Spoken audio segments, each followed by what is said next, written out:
Hello, welcome everyone. Welcome to our Mirror Beauty segment here at Rolling Out, where we focus on beauty industry professionals, entrepreneurs, and all around beauty bosses all across the world. And today, oh my gosh, I am so elated and excited. I have the pleasure of introducing for the very first time internationally known, okay, world-class traveler, celebrity makeup artist, Derrick Rutledge. How are you doing today, Derrick? Overwhelmed. You really blew me up. I appreciate that. Thank you very much.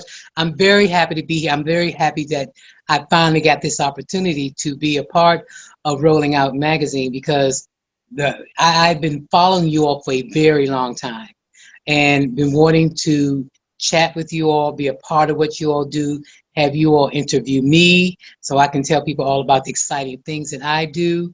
And when I got the call about this, I was elated to be here.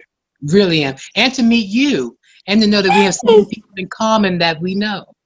Exactly. Yes, we do. It's really been a long time coming. I feel like we've already met. I feel like we're already industry friends, with me being a makeup artist. But I want to talk a little bit about you. I know you said I blew you up, which is false. Okay, let me just say I probably did not do enough because I'm going to go into a little bit about Derrick because fortunately, he's done quite a bit in his career. I did say that he was a celebrity makeup artist. Now, we hear a lot of people, a lot of makeup artists out there that call themselves celebrity makeup artists, but let me give you a little bit of his roster. He has done, of course, currently now Oprah Winfrey. He has done Beyonce, CeCe Winans, Patti LaBelle, Shaka Khan, Yolanda Adams. That's just, a few. And not to mention, he's also done our former First Lady, Right. Michelle Obama. Yes. You can't forget that. I cannot forget that. I cannot. So I know, of course, a whole lot about you. Love your work and everything that you're doing and your movement. Thank you. But give our audience an opportunity to for you to introduce yourself and tell them a little bit about you. Well, you've done such a wonderful job. I don't know what more to add. I mean, other than just say that my life is huge. I've been doing makeup now for almost 30 years. Granted, I've taken good care of myself so that I don't look like I've been doing it for 30 years. Because people say, well, 30 years, well, how old are you? And I always stick to 38. But if they Google me, they definitely would find out that this year I turned 59. So what? I know. But to take you back to tell you about myself, I've been doing makeup since started doing makeup in college, but I've always loved everything beauty since I was in elementary school. I used to draw, paint, everything, draw shoes, draw women's clothes, just sit and watch my mother dress, go and sneak into the CVS. Well, it wasn't CVS then, but going to the drugstore and look at all the beauty and fashion magazines. And I couldn't really afford to get the magazines, so I would tear them out and I would stick them in my shirt and leave. I mean, but I've always loved beauty, and so while I was in college, I literally started doing makeup on the girls throughout the school. Went through just $5 a person, which gave me the practice on knowing all types of face shapes and colors and everything.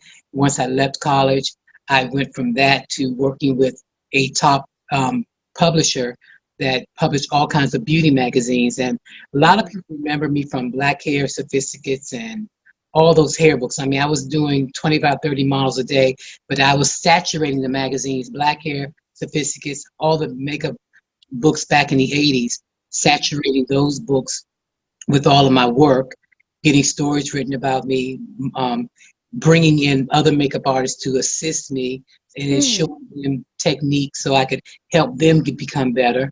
From there to traveling throughout Europe for like maybe 3 months, developing a portfolio. From there, coming back, working for Dudley for 4.5, almost 5 years, creating their makeup brand and becoming the beauty editor for their beauty magazines and books that they put out 3 times a year.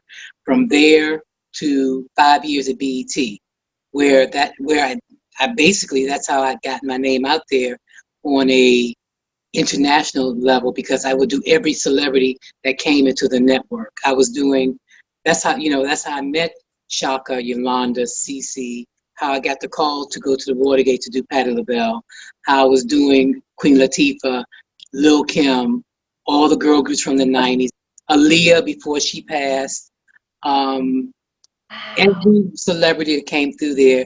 I was known as the big guy in the makeup room that could beat face. Once the Obamas got into office, I was, that was one proud moment that, that of course all of us still remember.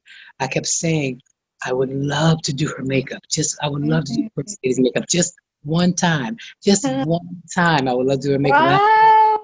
When she was up there dancing with Barack, doing that first dance, to At Last, I was like, oh, I wish I could do her makeup. I want her makeup. I want to do her makeup one time. And I've always manifest things like that. Whenever, if you want something bad enough and you pray hard on it, and just put it out there in the ethos, God hears you, and He will grant you your wishes and your desires once He feels you are ready for them. You have to be ready for them.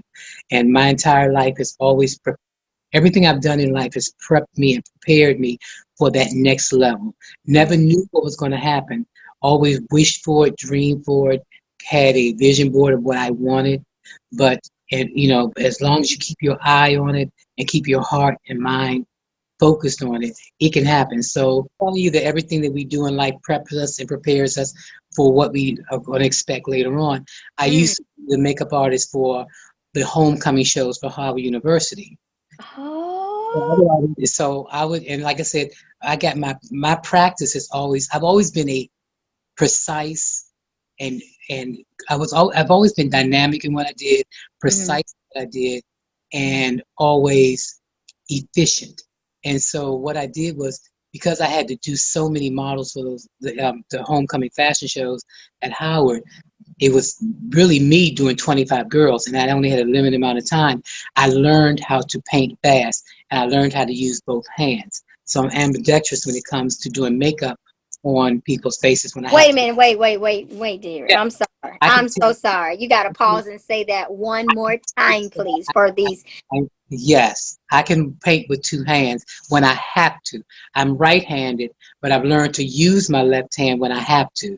I've learned to be able to take a sponge, and with the sponges, I can actually do makeup and pat you down and foundation you, and then get a brush in each hand and contour you, and I can do that with both hands to cut. Oh. So that's why, from learning to do that in by doing the fashion shows, it also helped with me when I was working in television, because you get Hmm. people that show up, the show is supposed to be at 4 o'clock. They show up at 5 minutes to 4 and want a full face. And you can't say no because you were late. You have to do what you can do to make them look at their best in front of the screen. So what I would do is but going back to the First Lady, what I did was I had my lashes set with the adhesive already on them. I had my brushes set with the color to add more contour, and I had my pencils set for what I wanted to do to line her lips and the pencil. So she comes in, she says, "Is it I said, First Lady, is it possible I can add, do a little touch up on you?" She said, "I don't have much time." I said, "I only need 2 minutes." So I grabbed my brushes, I contoured, I took the lash, they already had adhesive on them. I put them on each eye. I made sure that they were stuck. I stuck in the right position. I took Hmm. shadow, lined over top the adhesive so the lash looked seamless, lined, Mm. and then she was ready. And then they were like, yes, that's what we like. The next day, they were asking who's the person responsible for doing her makeup. she looks beautiful, because the problem I was hearing from a lot of people that had auditioned was everybody was painting her too heavy. Um, Mm. and I have always been a very soft painter. I've learned that you paint soft is easy to add on. When you paint too heavy, it's too hard to take it off. You got to start all Right. over. They loved what I did. It got a good write up in the paper. And everyone wanted to know who was the person responsible for doing her makeup, and they booked me for the entire year. For the rest Wow. of the nine, so Wow. I was booked for 2010, and I was booked throughout 11. But it was during that time period that O saw the work, the transformation, and what I was doing with the First Lady, and she wanted a taste. Can you please tell the audience who O is? Oh, I'm sorry. OW, Oprah Winfrey. Yes. Okay. All right. Yeah, okay. I'm sorry. Oprah Winfrey saw the work I had been doing with the First Lady. So Uh, what she did was what I found out from her was that she wanted to know who was the person responsible for the Time magazine cover and that famous black and white art picture of her where she's mm. holding her face. And Yes. that's me. So I did that. Iconic. Yes, I loved it. Iconic picture that everyone uses a lot of her touching her face. And the way that came about was um, I not only do I do makeup, but whenever I get into a photo shoot, I become a beast. People a lot of times are scared of me only because I want my work to look its best. I really Yeah. my work my work can only look as good as the lighting, can only look as good as the clothes, can only look as good as the way you pose, can only look as good as how the cameraman, the photographer captures you. So because I have knowledge in that and all of that, and because I've been doing it for so long, I Yeah. know how to put a person in front of a camera and pose them. I know what their good side is, where they don't call it your good side. Everyone has a long and a short side. And so they Yep. call it the good side. So the good side is usually your long side, because when you towards the camera, you want Okay. your side to be shown, and then the short side. So it all depends on how your eye falls. It depends on how your jawline falls.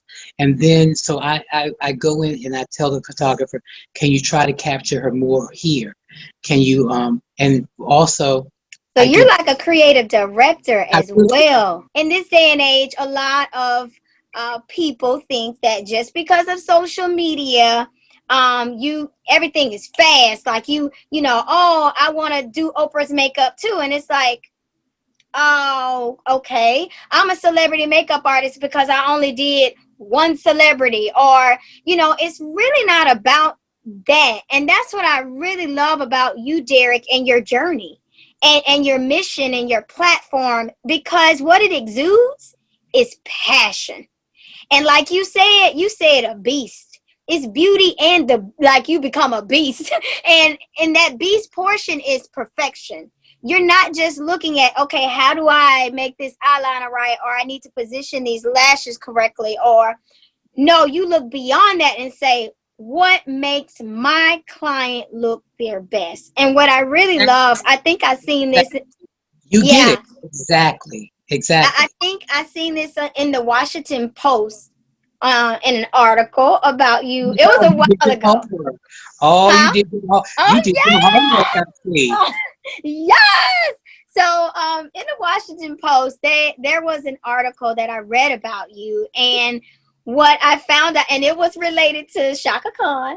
Okay, and she was in her dressing room or in her room, and I apologize for not remembering all the details, but in general, She was in her hotel room. she was in her hotel room and she had a speaking engagement, and she was not coming out, basically. This long story short.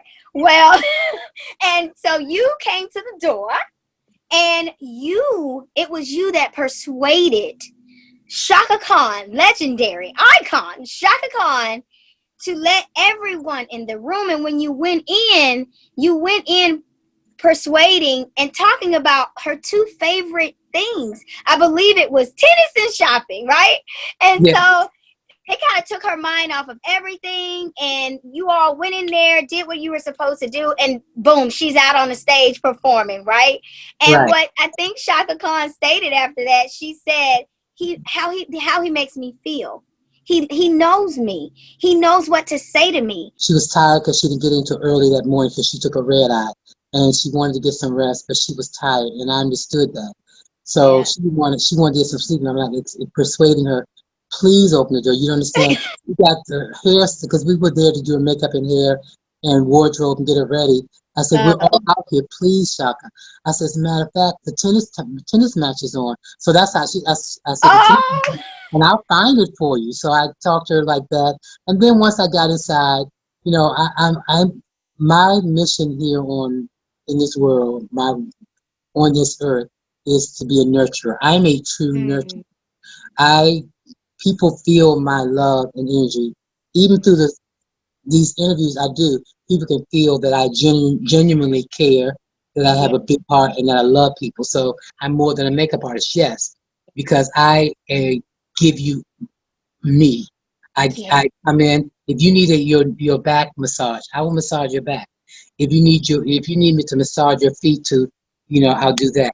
So I do. These are the things that, which is why when I go from a client and I have to leave a client, they get upset because they realize that a lot of makeup artists come in, they just do the makeup and they leave. I'm there for the long haul. I'm there as your makeup artist. I'm there as your confidant. I'm there to do whatever it is to make you comfortable so that you can get on stage and do whatever it is that you need to do to keep your fans. I didn't go into it with the intention of wanting to be a celebrity makeup artist. First of all, I went into it because I love people. I love making people happy. I love love seeing women look beautiful, and in return, by them looking beautiful, they feel good about themselves. And when I came along, there was no social media. I literally hustled. When I say hustled, I was doing photo shoots. I remember doing photo shoots till 2 and 3 in the morning to get everything I needed to do, as long as the model was willing to stay. And a lot of times it's so much easier to be able to get work, and you don't have to work as hard because we have a social media platform where all you have to do is, what is your handle? You punch in the handle, you see the work. See the work. The problem I had with that is that I had to learn to be the best I could be as an artist, because nowadays all you do is push a button and everything looks pretty and beautiful. All you got to do is get an app and you just push a button. Add lashes, you can add lipstick, you can thin a face, you can do all of that. When I was coming along, you had to have model calls where you had to take a picture of the person with a Polaroid. Yeah. The true test is when you have to do the person in person. Who you telling? The true test, because I know I had a photographer that was hard on me, and I appreciate it now because it forced me to be the best makeup artist I could possibly be. Where he sat behind the camera, and when the model got up in front of his subject, you got in front, he would his camera and go real close up on her face where he could see everything. He would scream across the room, "Derrick!"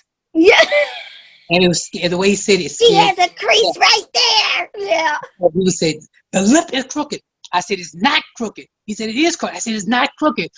He said, "It is." So he pulls a magnifying glass out of his back pocket and puts it up to her lips and said, "Look, it's a hairline off right here." Ooh. And what that did, and he says, "I advise you to start carrying around a magnifying glass." Do you know, for many, many years, I carried a magnifying glass with me so that I could make sure that my work was precise. Wow, that speaks to. I mean, and I learned the color wheel. Because of me being an art, because I learned no art, I knew the color wheel. I know how to gradate colors. I knew how to go from a brown to an orange to a peach to an apricot. All 4 colors are on a cheek and you don't see them. Yeah. I learned all of that stuff. So that's what made me a good student when it came down to doing this. I learned how I studied face shapes, and I studied eyes, and how if your eyes are too close, how to pull them apart. If they're too far apart, how to pull them in, how to contour a nose, how to contour a jawline. These are things I learned, along the way, which made me in demand by a lot of people that I did makeup for. Also, the one thing that the first lady did love about me was the fact that before she would come down to sit in front of that camera, what I would do is I would go down and I would get I would ask the photographer, "Where's your lighting?" I see his lighting. I said, "We need more light here. We got to add another light right there. I need a fill light here at the bottom because I need to bounce up in her face right here. And I need you to lift your camera up about 5 more inches." And they were looking at me like, what I would do is I would stand behind the photographer and I would pose.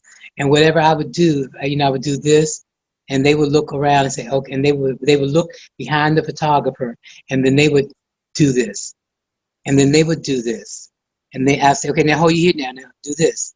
Now look at the camera and just squint at the camera.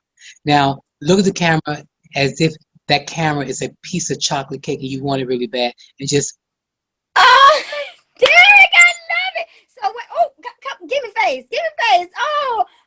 I hope y'all getting these shots out there. Yes, go ahead and Tell teach. people what to do, and then that's how that relationship with the first lady came about. Okay, Derrick, let's do this let's do this right now. Okay. I'm excited. Okay, so let's do this. All right. So tell me what to do. Well, your face is beautiful. The first thing I said, as soon as we came in, I noticed immediately the contouring, the highlight, the eyes, the eyeshadow, the lashes, the lipstick, how everything all was blended very well and highlighted nicely. And the lips really brought your smile out. So it's a habit. When I see someone, I can sum you up. I am approved. Y'all heard that? Ty Cooper is approved by Mr. Derrick Rutledge. Yes. You are. You Ty popping. You really are. Thank you. You have broken it down to a science. It's so minute details. I mean, when I said before, I feel like when you touch a face, you transform a face. You erase any type of flaws, and you reshape by using your knowledge and education by the contour, even with the face. Is like, So I really love that. But basically, you telling everyone out there and all of our listeners, you're basically letting them know that you just don't go in there and look at someone and say, "Okay, I'm gonna do this regular Indian tribal look." Everybody's face shape is different. But the thing about it, I got to be very honest, Ty. I get so inspired by seeing a lot of what the younger people are doing. I really do. And I do, because what happens is that I consider myself a constant student.